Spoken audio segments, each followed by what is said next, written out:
அந்த இரவு மிகவும் அமைதியான இரவு. வீட்டின் மொட்டை மாடியில் ஒரு சிறிய பையன் மெத்தை விரித்து படுத்திருந்தான்.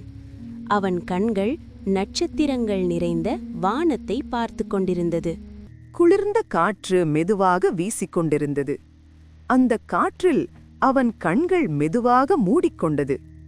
சில நொடிகளில் அவன் ஆழ்ந்த தூக்கத்தில் மூழ்கிவிட்டான். ஆனால் திடீரென ஒரு விசித்திரமான சத்தம். அவன் கண்கள் பயந்து திறந்து விட்டது. என்ன சத்தம் அது? எங்கிருந்து வந்தது?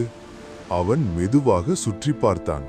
அப்போதே வானத்தின் நடுவில் ஒரு பிரகாசமான ஒளி ஒரு நட்சத்திரம் போல வேகமாக பறந்து சென்றது. அந்த நட்சத்திரத்தை பார்த்து அவன் கண்களை மூடி ஒரு சிறிய ஆசையை மனதில் கேட்டான்.